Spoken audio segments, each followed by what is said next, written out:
Hello students, आज हम प्रतियोगी परीक्षा से संबंधित अध्ययन करेंगे। हमारा अध्ययन का जो शीर्षक बिंदु है वो राजस्थान की स्थिति में विस्तार। ये बड़ा टॉपिक है, इसका हमारा भाग 1 है। इस भाग 1 में हम सबसे पहले राजस्थान का अक्षांशीय एवं देशांतरीय विस्तार की चर्चा करेंगे। उम्मीद करता हूँ कि अपने पढ़ने के बाद आपके राजस्थान की स्थिति एवं विस्तार संबंधित कोई क्वेश्चन गलत नहीं होगा। तो समझने के हिसाब से राजस्थान जो है वो भारत के उत्तर पश्चिम दिशा में स्थित है। अब उत्तर पश्चिम दिशा में स्थित है, इस कारण इसकी जो अक्षांशीय स्थिति है वो देखते हैं।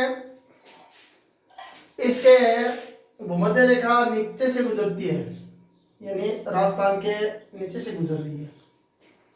राजस्थान के नीचे से का मतलब राजस्थान के दक्षिण से, एस का मतलब यहाँ साउथ है। तो भूमध्य रेखा जो है उसको क्या भी बोलते हैं, 0 डिग्री प्रधान अक्षांश रेखा। प्रधान अक्षांश रेखा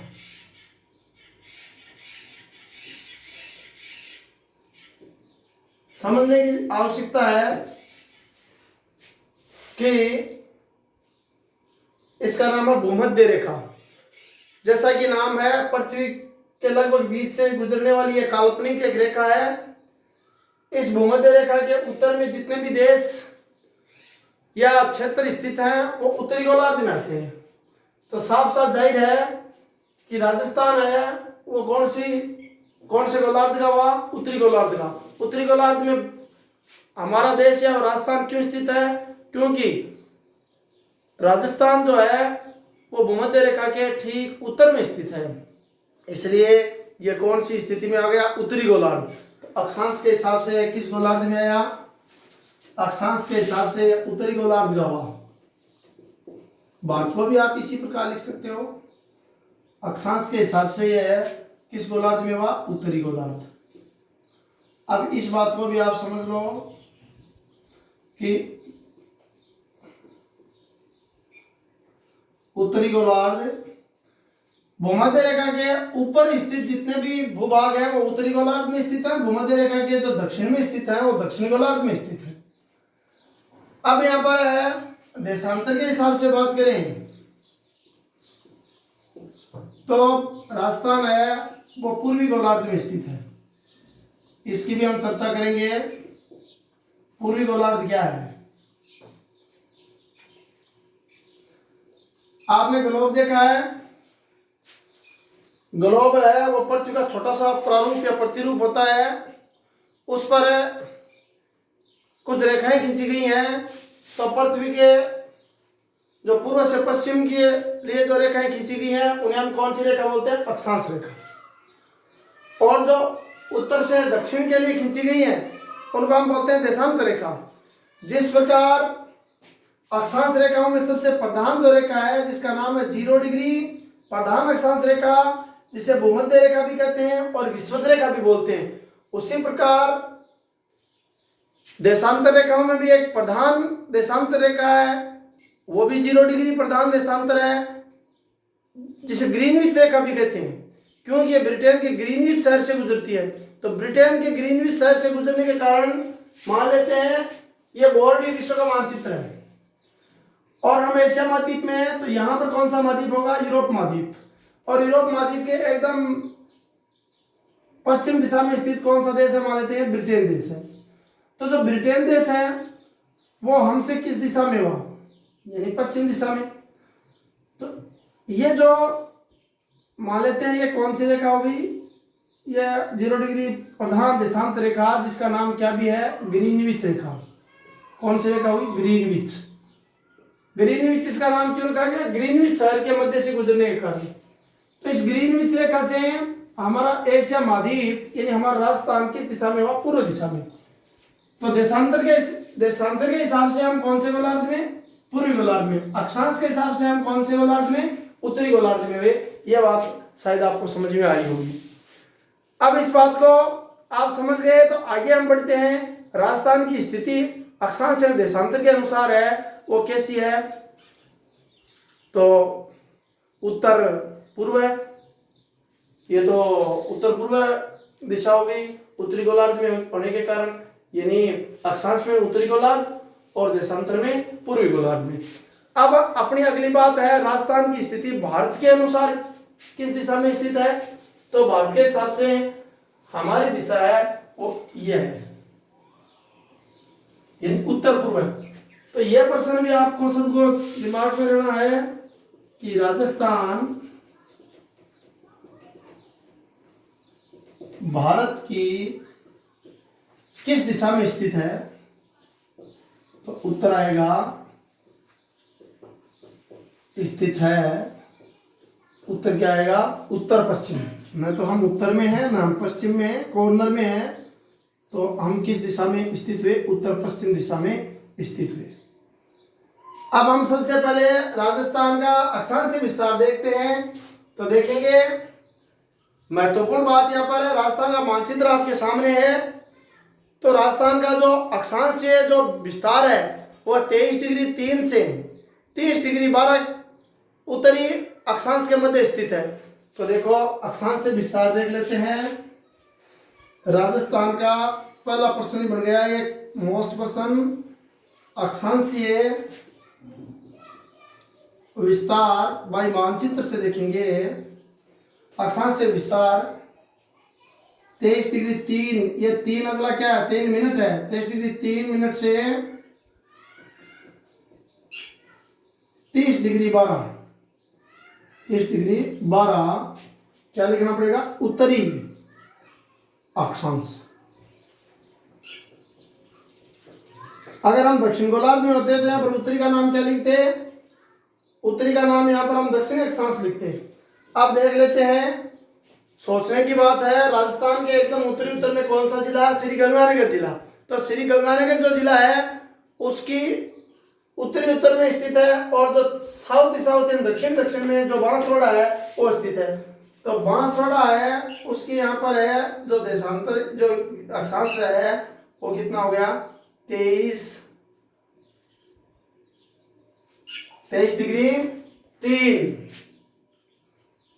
और ये कितना हो गया 30 डिग्री 12। क्या है, उत्तरी अक्षांश, उत्तरी अक्षांश, उत्तरी अक्षांश। तो इसको आपको समझना है, श्री गंगानगर राजस्थान के एकदम उत्तर में स्थित है। तो इन दो अक्षांशों के मध्य राजस्थान स्थित है।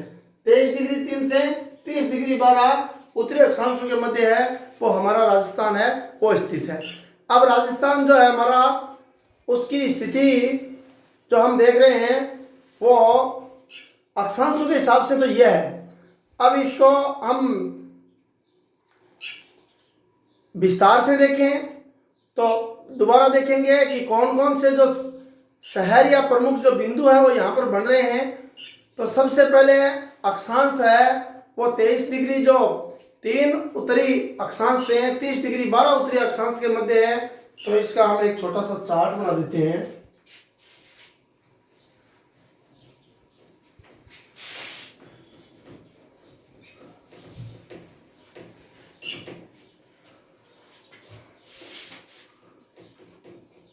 अक्षांश में तो अक्षांश हो गए 23 डिग्री 3 से 30 डिग्री 12। अब जो स्थान आता है वो देख लेते हैं। 23 डिग्री पर हमारा स्थान कौन सा आया, उत्तरी अक्षांश में 23 डिग्री में हमारा जो स्थान आया है उसका नाम है कौन सा, बोरकुंड। स्थान कौन सा आ गया 23 डिग्री 3 पर, बांसवाड़ा का कौन सा स्थान है, बोरकुंड। अब देखो ये श्री गंगानगर जो हमारा राजस्थान का सबसे उत्तरी जिला है उसका यानी कौन सा गांव है जो अंतिम छोर पर है, जिसका नाम है कोणा गांव। ये कौन सा गांव हो गया, कोणा गांव, कोणा गांव। और ये यहाँ पर कौन सा हो गया, बोरकुंड। बोरकुंड बांसवाड़ा, कोणा गांव, श्री गंगानगर। तो यहाँ पर है बोरकुंड के बाद में कौन सा गांव, बोरकुंड से हो गया कोणा गांव। कोणा गांव एकदम उत्तर में स्थित गांव है राजस्थान के। अब देखो इसका जिला हो गया। अब इसके जिले को आप देखोगे तो ये बांसवाड़ा जिला हो गया। जैसा कि अपने पहले चर्चा कर चुके हैं, किस चीज की चर्चा कर चुके, राजस्थान के एकदम दक्षिण में कौन सा जिला है, बांसवाड़ा, जिसका कौन सा गांव है, बोरकुंड, जिसका जो अक्षांशीय है, जो विस्तार है या अक्षांशीय जो स्थिति है वो 23 डिग्री 3 मिनट है, और इधर है उत्तर में 30 डिग्री 12 मिनट है। वो कोणा गांव के लिए कौन सा नाम दिया हमने, श्री गंगानगर। श्री गंगानगर का ये हो गया। अब महत्वपूर्ण बात यहाँ पर यह होगी कि इनकी दूरी, किन की दूरी, जो कोणा गांव श्री गंगानगर है उससे बोरकुंड बांसवाड़ा या बोरकुंड बांसवाड़ा से कोणा गांव श्री गंगानगर के मध्य की जो दूरी है, यानी राजस्थान का दक्षिण से उत्तर तक की जो दूरी है वो देखनी है। तो उत्तर से दक्षिण है, उत्तर से दक्षिण है, इसकी क्या देखेंगे, लंबाई। तो लंबाई है 826 किलोमीटर।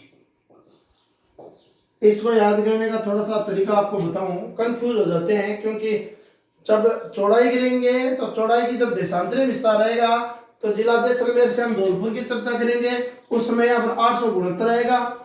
तो हम कंफ्यूज नहीं हो, इसके लिए इसका एक आसान सा तरीका है कि जो भारत है वो भारत के एकदम दक्षिणतम जो राज्य है उसका नाम है तमिलनाडु।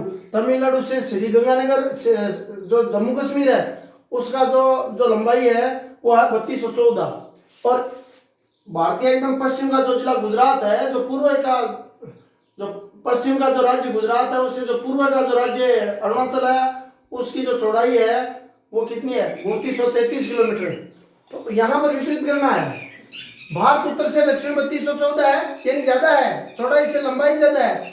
उसी प्रकार राजस्थान की लंबाई से चौड़ाई ज्यादा है, यानी विपरीत करना है। 826 किलोमीटर इसकी क्या है, राजस्थान की कुल लंबाई है उत्तर से दक्षिण के बीच। तो उत्तर से दक्षिण की लंबाई इतनी हो गई।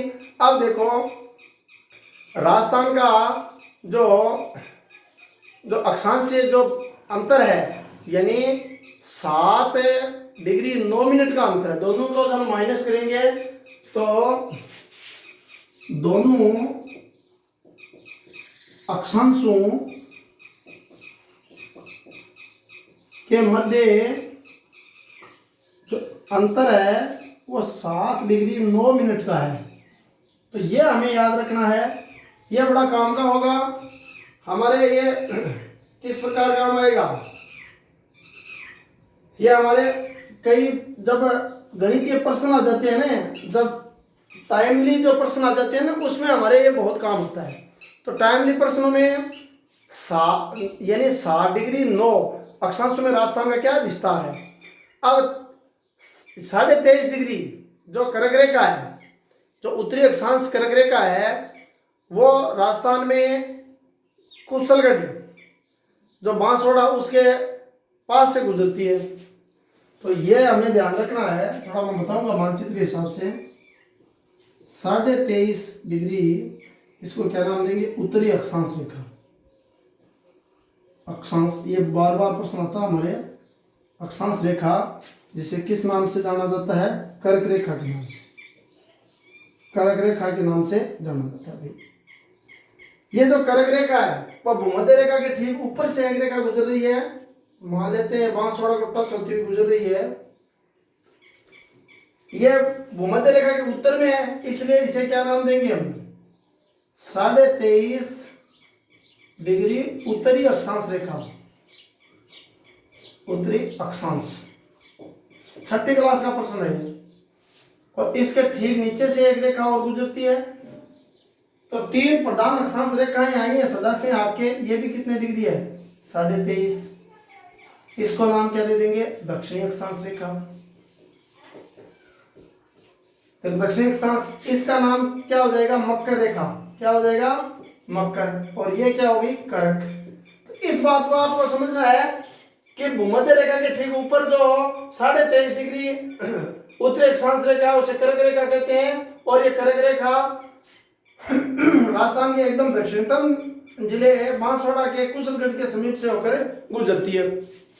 कुशलगढ़ के समीप से होकर गुजरने वाली ये जो कर्क रेखा है, ये बहुत नजदीक से गुजर रही है। तो राजस्थान से कर्क रेखा है वो कौन से जिले से होकर गुजर रही है, यानी बांसवाड़ा। और बांसवाड़ा के कुशलगढ़, कुशलगढ़ के समीप जो हमारा कर्क रेखा का गुजरना है। तो इसमें देखो ये सारे प्रश्न आपके दिमाग में आने चाहिए कि कोणा गांव श्री गंगानगर जो 30 डिग्री 12 उत्तरी अक्षांश पर स्थित है, और दक्षिण में बांसवाड़ा का बोरकुंड गांव है वो 23 डिग्री 3 उत्तरी अक्षांश के ऊपर स्थित है। अब इसमें हम उष्ण कटिबंध, शीतोष्ण कटिबंध और शीत कटिबंध का अध्ययन भी थोड़ा सा कर लेते हैं कि सूर्य की किरणें भूमध्य रेखा पर सीधी पड़ती हैं। इस कारण यहां पर सीधी पड़ने के कारण गर्मी तेज पड़ती है। इसलिए हमारा जो इलाका है वो ज्यादातर कौन से कटिबंध में आएगा, उष्ण कटिबंध में आएगा। अब यहाँ पर सूर्य की किरणें सीधी पड़ने का कारण क्या है कि सूर्य एक साथ पृथ्वी के संपूर्ण भूभाग को प्रकाशित नहीं कर सकता। सदा से आप सुनते आ रहे हैं कि ध्रुवों पर, यानी ये ऊपर वाला उत्तरी ध्रुव है, ये पृथ्वी पर नीचे वाला कौन सा, दक्षिणी ध्रुव है। उत्तरी ध्रुव पर सूर्य की किरणें बहुत तिरछी पड़ती हैं। इस कारण जब सूर्य उत्तर से किधर चला जाता है, दक्षिण की तरफ चला जाता है, अर्थात किस रेखा की तरफ चला जाता है, मकर रेखा की तरफ चला जाता है, तो यहाँ पर सूर्य का प्रकाश उत्तरी ध्रुव पर नहीं पहुंच पाता है। इसलिए कहते हैं कि 6 महीने की क्या होता है वहां पर दिन और 6 महीने का रात। और 6 महीने का दिन और 6 महीने का रात का मतलब क्या है कि जब वो सूर्य है वो दक्षिण यानी उत्तरायण से दक्षिणायन की तरफ चला जाता है, अर्थात भूमध्य रेखा से थोड़ा नीचे की तरफ यानी मकर रेखा की तरफ चला जाता है, तो उत्तरी ध्रुव पर अंधेरा हो जाता है। और जब उत्तर की तरफ आ जाता है दक्षिण ध्रुव की तरफ क्या हो जाता है, अंधेरा हो जाता है। अब हमारे गर्मियों में अब गर्मियां चल रही हैं, तो हमारे यहाँ पर सबसे बड़े दिन जून महीने में होते हैं। कौन से महीने में होते हैं, जून महीने में। तो जून महीने में बड़े दिन होने का कारण क्या है कि सूर्य है वो अब कर्क रेखा पर आ गया है। कर्क रेखा पर आने का मतलब है कि उत्तरी गोलार्ध में सबसे बड़ा जो दिन है, देखो अच्छा प्रश्न है, उत्तरी गोलार्ध का सबसे बड़ा दिन है वो कब होता है, उत्तरी गोलार्ध का सबसे बड़ा दिन कौन सा होता है, 21 जून को। जो 21 जून है, 21 जून के दिन जो सूर्य है वो कर्क रेखा पर सीधा हो जाता है। इस कारण 21 जून का दिन है वो उत्तरी जो गोलार्ध है उसका सबसे बड़ा दिन होगा। सबसे बड़ा दिन का मतलब यहाँ पर क्या है कि इस दिन कर्क रेखा पर सूर्य है वो एकदम क्या आ जाता है, सीधा आ जाता है। और इस दिन का एक मैं आपको और बताना चाहूंगा कि 21 जून के दिन अंतर्राष्ट्रीय योगा दिवस और मनाया जाता है। आपको प्रश्न याद रखना है, 21 जून 2015 से अंतर्राष्ट्रीय योगा दिवस के रूप में यह मनाया जा रहा है। तो आपको ये परमानेंटली याद रखना है कि जो राजस्थान में या उत्तरी गोलार्ध में या जो वर्ष का सबसे बड़ा दिन है वो कब होता है, 21 जून को होता है। और इसको याद करने की आवश्यकता है। और साथ ही साथ आपको इसको याद करने का दूसरा तरीका भी मैंने बता दिया। वो तरीका क्या था, हमारा तरीका ये था कि 21 जून 2015 से भारत में यानी योगा दिवस मनाया जा रहा है। अब हम देखते हैं कौन सा विस्तार, देशांतरीय विस्तार। तो देशांतरीय विस्तार के लिए हमें भारत है वो देशांतर के हिसाब से कौन से गोलार्ध में है, पूर्वी गोलार्ध में। तो देशांतरीय विस्तार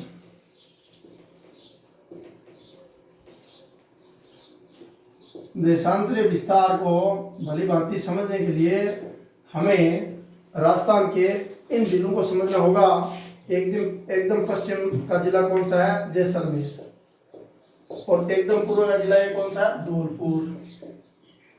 देखो भाई, कोई भी आपको भूगोल से संबंधित टॉपिक समझना हो तो उसमें सबसे महत्वपूर्ण जो बिंदु है वो है मानचित्र। मानचित्र जिस बच्चे को आ गया तो मानकर चलो कि वो कभी भी इसमें झिझक महसूस नहीं कर सकता। तो यहाँ पर है, हमें देखना होगा कि राजस्थान में किन देशांतरों के मध्य स्थित है। तो 69 डिग्री 30 से 78 डिग्री 17, 69 डिग्री 30 से 78 डिग्री 17 देशांतरों के मध्य स्थित है। तो यह अभी हमने जो राजस्थान का अक्षांश विस्तार देखा था, 23 डिग्री 3 से 30 डिग्री 12 उत्तरी अक्षांश देखा था, उसी प्रकार हमें देशांतर जो देखने हैं वो इस प्रकार है। 69 डिग्री 30 से 78 डिग्री 17, क्या नाम लिखना पड़ेगा? यहाँ पर पूर्वी देशांतर लिखना पड़ेगा, क्योंकि राजस्थान है वो देशांतर के हिसाब से किस गोलार्ध का है? पूर्वी गोलार्ध का।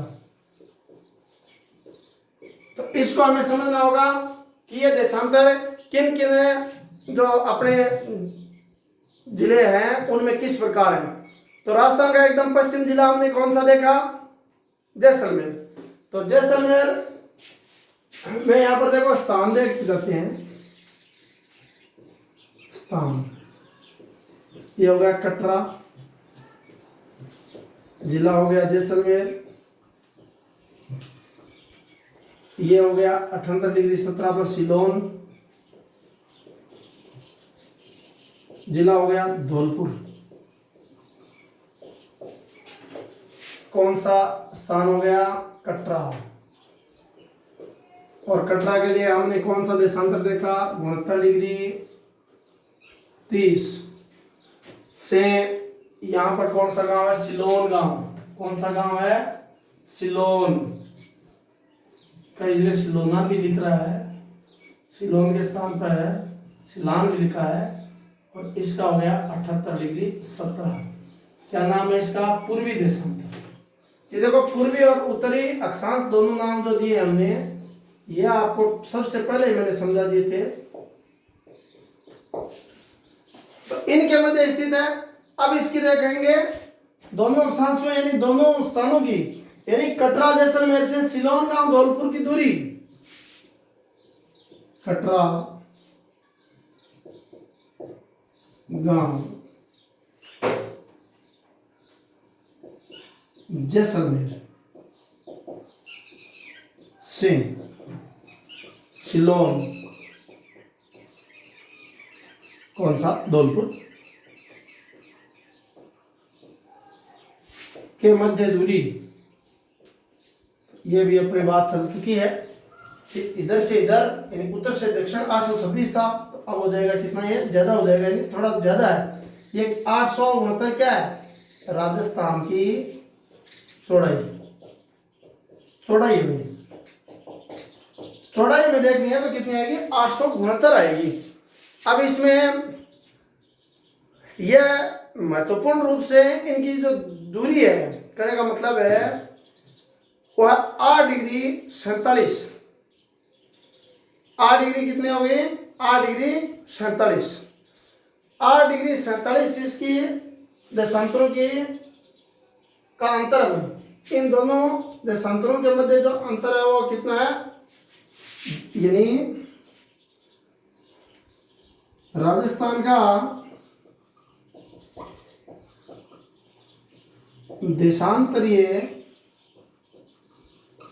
अंतर 8 डिग्री 47 मिनट है। अब आपको मैं बताना चाहूंगा, ये 8 जो है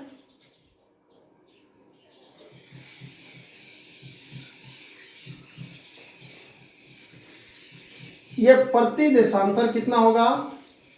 एक देशांतर बराबर कितना होगा 4 मिनट। कितना हो गया 4 मिनट। और जो आगे 47 दिए हुए हैं वो क्या हो गए प्रति सेकंड, तो ये 4 सेकंड हो गया। अब हमें देखना होगा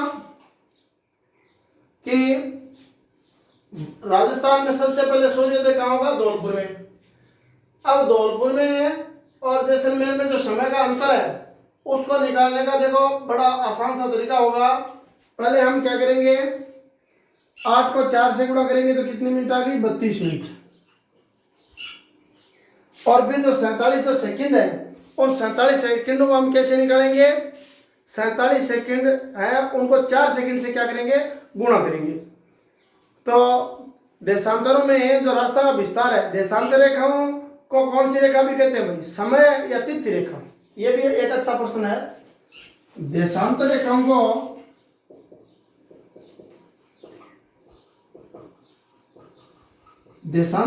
को समय रेखा भी कहा जाता है। ये मैं आपको पहले बता दूं कि भारत की जो मानक समय रेखा है वो कितनी है 82.5 डिग्री, यानी 82 डिग्री 30 या साढ़े नहीं है 82 डिग्री 30 पूर्वी देशांतर रेखा।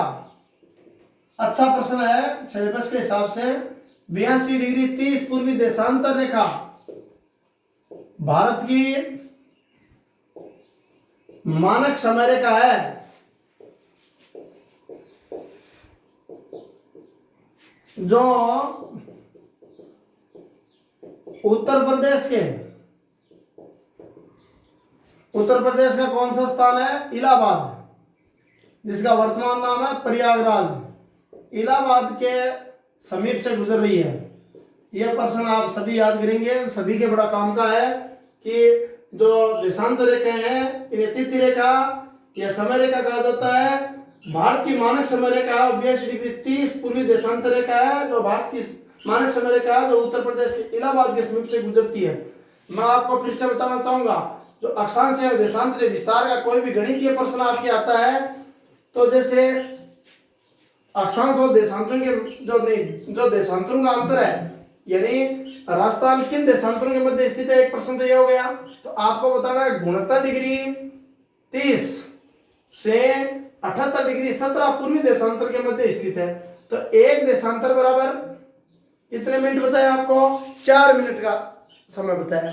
एक देशांतर है 1 डिग्री मान लेते हैं, ये आगे जो हम डिग्री लगा रहे हैं ये क्या हो गया, एक देशांतर हो गया। एक देशांतर बराबर कितना 4 मिनट का टाइम है। और जो सिंगल एक आ रहा है, चाहे 1 है 5 है, वो क्या है, वो 4 सेकंड है। अब इन दोनों का अंतर निकालना है तो देखो 8 का अंतर है। 8 डिग्री 47 से अभी हम बात कर रहे थे तो 800 कितने हो गए 32 मिनट, 800 हो गए 32 मिनट का। अब 47 को आप 4 से गुणा कर लो, 4 चौक 16, 7 चौक 28, यानी कितने सेकंड हो गए 188 सेकंड हो गए। 47 गुणा 4 करते हैं तो 188 आता है। देखो 4 चौक 16, 160, 7 चौक 28, 188 है। अब 188 सेकंड की मिनट में बदल लो, 188 में हम मिनट में बदलेंगे तो 3 मिनट तो सीधा हो गया, यानी 60 सेकंड के हिसाब से 36 18 180, तो ये हो गया कितना 35 मिनट। और कितना सेकंड हो गया 8 सेकंड। तो आपको कोई प्रश्न पूछे कि राजस्थान है उसमें जैसलमेर का कटरा और धौलपुर का सिलोन है, उसके मध्य जो समय है उसका अंतर कितना है, तो उत्तर क्या आएगा भाई 35 मिनट 8 सेकंड। तो 35 मिनट 8 सेकंड लेट सूर्य उदय होगा किस जिले में, जैसलमेर में। तो ये था हमारा एक अक्षांश देशांतरी विस्तार। आगामी टाइम में एक अच्छा सा और टॉपिक जो हमारा राजस्थान की जो विस्तार है उसके बारे में चर्चा करेंगे। राजस्थान के विस्तार में हम किन किन से सीमा लग रही है, कितना इसका क्षेत्रफल है, कौन कौन से जिलों की कौन कौन सी स्थिति है, तो इसके बारे में हम अगला वीडियो बनाएंगे। धन्यवाद।